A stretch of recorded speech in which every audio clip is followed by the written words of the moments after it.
नमस्कार दोस्तों, मेरा नाम है संदीप कुमार। आपका फिर से स्वागत है मेरे यूट्यूब चैनल पे, इंस्टाग्राम चैनल पे।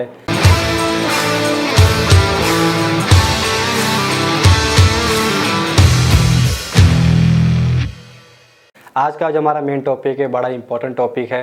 काफ़ी लोग कंफ्यूज होते हैं कि हमें लाटविया जाना चाहिए या माल्टा जाना चाहिए। तो आज हम इसी वीडियो में डिस्कस करेंगे लाटविया में क्या ऑप्शन है और माल्टा में ऑप्शन क्या है।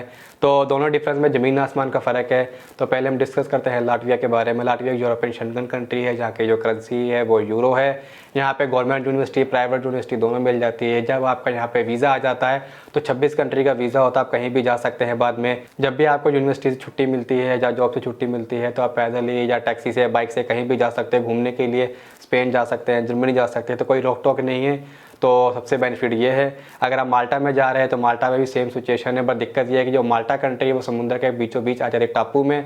तो यहाँ पे आपको किसी भी कंट्री जाने के लिए हमेशा फ्लाइट का ही सहारा लेना पड़ेगा, यहाँ पे शिप का सहारा लेना पड़ेगा, तो जो कि काफ़ी कॉस्टली पड़ जाता है। तो शेंगन जाने में थोड़ी दिक्कत होती है। जा सकते हैं पर थोड़ी दिक्कत होती है, जितनी लाटविया में दिक्कत नहीं होती है। अगर आप भी इन कंट्री में जाना चाहते हैं, दोनों में से किसी भी एक भी कंट्री में, तो सबसे अच्छा तरीका होता है एडमिशन के ज़रिए। अगर आप यहाँ पे एडमिशन लेना चाहते हैं तो प्राइवेट और गवर्नमेंट यूनिवर्सिटी दोनों मिल जाती हैं। बैचलर के लिए भी जा सकते हैं, मास्टर के लिए भी जा सकते हैं। तो दोनों के यूनिवर्सिटी के पहले मैं प्रोसेस के बारे में बता दूँ। अगर आप माल्टा में अप्लाई कर रहे हैं तो आप कोई ना कोई इंटेक में जा सकते हैं, साल में 3-4 इंटेक मिलते हैं।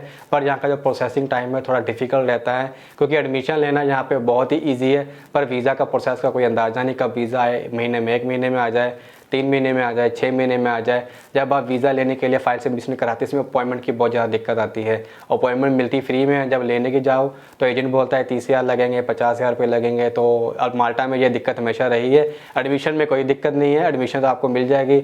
अगर आप फेक डॉक्यूमेंट भी लगा लें तो भी आपको वहाँ पर एडमिशन मिल जाता है। पर दिक्कत कहाँ आएगी? वीज़ा में। जिस कंट्री में एडमिशन ईजिली मिल जाता है वहाँ पर वीज़ा हमेशा डिफिकल्ट मिलता है।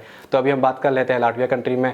तो लाटविया कंट्री में अगर अप्लाई कर रहे हैं तो वहाँ पर एडमिशन लेना थोड़ा डिफिकल्ट रहता है। वहाँ पे इंटरव्यू फीस भी होती है। माल्टा में इंटरव्यू फीस नहीं होती है, लाटविया में इंटरव्यू फीस होती है। पहले वो आपका इंटरव्यू लेंगे, आपकी इंग्लिश चेक करेंगे, आपका बॉडी लैंग्वेज देखेंगे और वो परखने की कोशिश करेंगे कि आप यहाँ पे सच में पढ़ने आ रहे हो या कंट्री मूव करने आ रहे हो। तो सब कुछ देखने के बाद, आपके डॉक्यूमेंट असेसमेंट करने के बाद आपका एडमिशन लेटर आ जाता है। जब आप यहाँ पे वीज़ा अप्लाई करते हैं, वीज़ा में किसी प्रकार की कोई दिक्कत नहीं आती है। अगर आप मास्टर के स्टूडेंट हैं तो यहाँ पे आपकी इंटरव्यू बिल्कुल नहीं आएगी। अगर आप बैचलर के लिए जा रहे हैं तो बैचलर की इंटरव्यू वहाँ पे मैंडेटरी है। तो ध्यान से सुनना, जब आप यूनिवर्सिटी में अप्लाई करेंगे इंटरव्यू मैंडेटरी है। अगर आप मास्टर के हैं तो इंटरव्यू नहीं आएगी एम्बेसी के अंदर। अगर आप बैचलर वाला एम्बेसी में जा रहे हैं तो उसकी इंटरव्यू मैंडेटरी है। तो उसमें कोई डरने की बात नहीं। इंटरव्यू में क्या पूछेंगे, अगर आप इंटरव्यू में भी डरते हैं तो आप क्या सवाल पूछेंगे, क्या नहीं पूछेंगे, आप मेरे से उसमें गाइडेंस ले सकते हैं। अगर आप मेरे से अप्लाई कर रहे हैं तो उसमें भी आपको पूरी हेल्प की जाती है। तो अब हम बात कर लेते हैं फीसिस के बारे में। माल्टा में अगर अप्लाई कर रहे हैं तो डिफरेंट कोर्स की डिफरेंट फीस है। वहाँ पे जो फीस है 6 लाख से लेकर 9 लाख तक फीस मिल जाती है। कुछ कोर्स तो ऐसे हैं जिनकी फीस 12-12 लाख तक है। तो लाटविया में क्या है कि जो लाटविया की जो फीस थोड़ी कम है, वहाँ पे जो फीस जो स्टार्ट हो जाती है 1,80,000 से लेकर 3 लाख तक आपको कोई ना कोई आपको कोर्स या बैच आपको मिल जाता है, उसमें अप्लाई कर सकते हैं। देखा जाए तो लाटविया में फ़ीस कम है और माल्टा में फ़ीस बहुत ही ज़्यादा है, जो कि अफोर्डेबल नहीं है। अगर कर सकते हैं तो आप वहाँ पर अप्लाई कर सकते हैं। तो वीज़ा के लिए क्या क्या डॉक्यूमेंट रिक्वायरमेंट होती है, ज़्यादा 19-21 का फ़र्क नहीं। आपके एकेडमिक डॉक्यूमेंट, आपका MOI या LOR, आपकी बैंक स्टेटमेंट 8 लाख तक होनी चाहिए और आपकी PCC होनी चाहिए। जब बात इंटरव्यू की आ जाती है तो इंटरव्यू में क्या होता है कि बहुत सारे सवाल पूछे जाते हैं। मेन वो पर्पस क्या है आपका यहाँ पे आने का। लाटविया में थोड़ा इजी रहता है क्योंकि मास्टर की तो इंटरव्यू है नहीं, तो वो बेफिक्र हो जाते हैं। तो माल्टा में इंटरव्यू मैंडेटरी है, स्टूडेंट चाहे बैचलर का हो चाहे वो मास्टर का हो। तो इंटरव्यू माल्टा की थोड़ी टफ रहती है। और जो लाटविया में अगर अप्लाई कर रहे हैं तो वहाँ पे इंटरव्यू थोड़ा इजी रहता है, ज़्यादा क्वेश्चन नहीं पूछे, 6 से लेकर 10 क्वेश्चन पूछे जाते हैं। माल्टा में बहुत सारे क्वेश्चन पूछे जाते हैं। इसलिए जब भी आप माल्टा में एम्बेसी में जाएं पूरी तैयारी के साथ जाएं, क्या क्या डॉक्यूमेंट लेकर जा रहे हैं, कौन सी यूनिवर्सिटी है, कौन सा कोर्स है, फीस कैसे भेजी, आपने भेजी या एजेंट ने भेजी, तो आपके इसके बारे में पता होना चाहिए।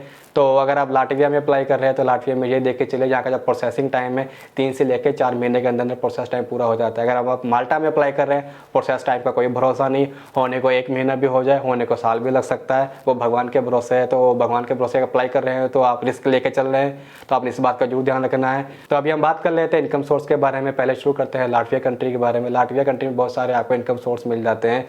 ज़्यादा इनकम तो नहीं है पर इतनी इनकम है कि रोटी पानी अपना फीस का खर्चा निकल जाता है।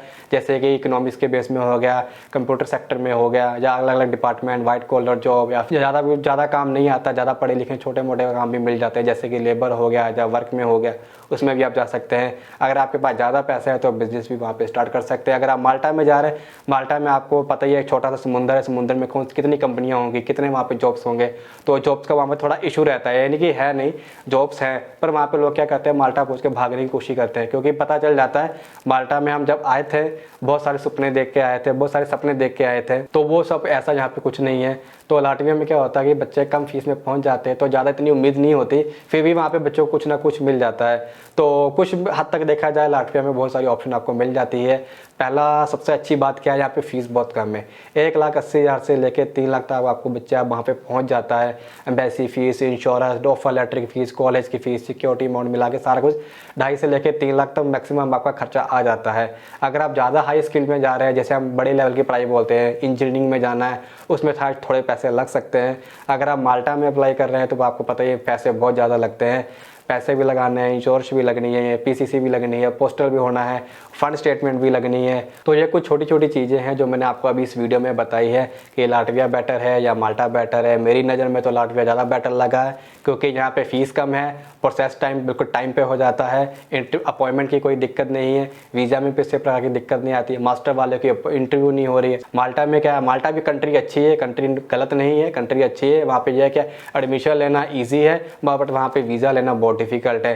क्या आप हमेशा याद रखना ज़िंदगी में जब भी आप किसी कंट्री में अप्लाई करें, यह बात जरूर ध्यान रखना, जिस कंट्री में ऑफर लेटर बड़ा डिफ़िकल्टी से मिलता है वहाँ पे वीज़ा लेना उतना ही ईजी होता है। जिस कंट्री में ऑफर लेटर कौड़ियों के भाव मिलते हैं वहाँ पे वीज़ा लेना उतना ही डिफ़िकल्ट होता है। तो आप शुरुआत में रिजेक्ट हो जाए तो कोई दिक्कत नहीं, शुरुआत में रिजेक्ट होने का मतलब ये होता है कि आपका 12 से लेकर 15,000 का रिस्क हुआ है। जब आपका वीज़ा रिजेक्ट होता है ना लास्ट स्टेप में जाके, तो आप ये लेके चलिए 50,000 से लेकर 1 लाख तक का खर्चा आ जाता है। अब डिपेंड करता है कंट्री कौन सी है। अगर आप लाटविया में रिजेक्ट हो रहे हैं तो ये भी लेके चलिए 30 से लेकर 35,000 तक का आपका रिस्क होता है। अगर आप माल्टा में रिजेक्ट हो रहे हैं तो ये लेके 70,000 से लेकर 1 लाख तक का आपका रिस्क है। तो इस वीडियो में मैंने आपको दोनों कंट्री के बारे में बता दिया। अब आपने डिसाइड करना है लाटविया बेटर है या फिर माल्टा बेटर है। मेरी नज़र में दोनों कंट्री सही हैं। अगर आपको किसी प्रकार की कन्फ्यूजन है दोनों कंट्री के बारे में तो नीचे लिखे कॉन्टैक्ट नंबर से कॉन्टैक्ट करके आप मुझसे जानकारी ले सकते हैं। अगर आपको एडमिशन में दिक्कत आ रही है या वीज़ा में दिक्कत आ रही है और भी किसी प्रकार में दिक्कत आ रही है या किसी कंट्री में दिक्कत आ रही है तो आप मुझसे हेल्प ले सकते हैं। अगर आप चाहते हैं ऐसी अपडेट आपके पास मिलती रहे माल्टा के बारे में, लाटविया के बारे में, ऐसे और भी वीडियो में लाने वाला इन कंट्रीज़ के ऊपर, तो मेरे चैनल पर बने रहिएगा।